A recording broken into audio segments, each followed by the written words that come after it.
Baraka, akira genda umeseri imyenda ndayishaka. Imyenda? Ndashaka kubasa. Ndayishaka vuba genda. None mabusha. Unama karisari muzajya wimezera amagariso. Amakariso ndayimeze. Utuma amafaranga. Genda ugire vuba kandi hari umuntu ugiye kuza hano hari ibyo nshaka kugitunganya hari. Genda amakariso nzajya nyafuba. Genda bara. Ntukavugisha ibintu byinshi genda ujye kumeza. Kandi ugire vuba hari umuntu ugiye kuza mu kanya ugiye kuza kudusura.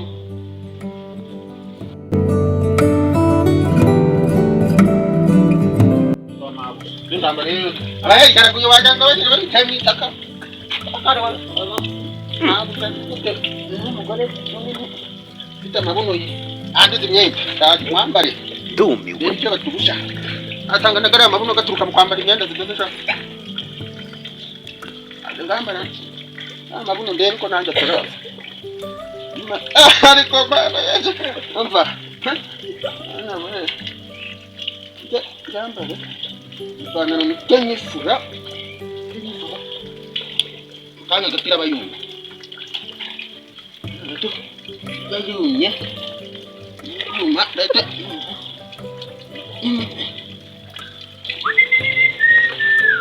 Baba, Yesu. Mpa. Yo, turi Yesu we, bara. Bara. Kubera iki wambaye imyenda yanjye? None se hari ikibazo twaye tubana mu ndobo. Oya. Tubana se bivuze yuko akambara umwenda wanjye. Mabuza imyenda yanjye ryanduye kandi abize nakuye mu cyaro ipantaro imwe. Oya. Ntabwo ukwiye kwambara imyenda yanjye. Ntabwo uzi ko iyi myenda ari iy'abagore. Igira ikintu. Kibuvuga n'ibiki?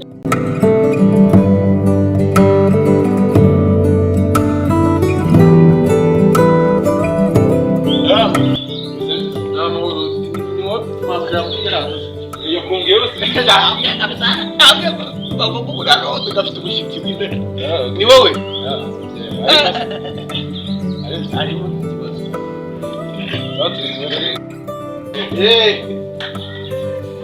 Oh, chérie.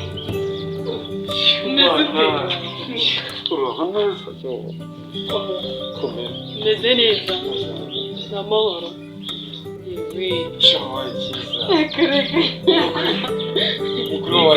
Karibu.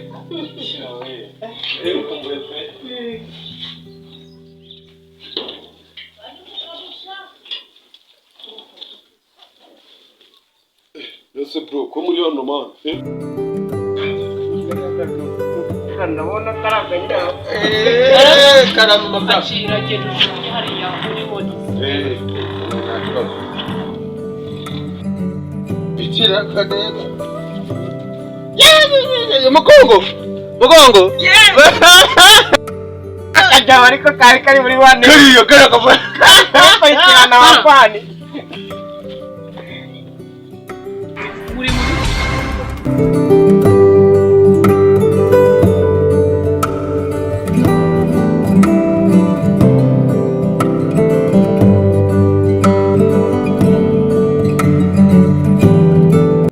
Waba wifuza guhaha udahenzwe n'ahandi nakurangira kwa Fish Shop.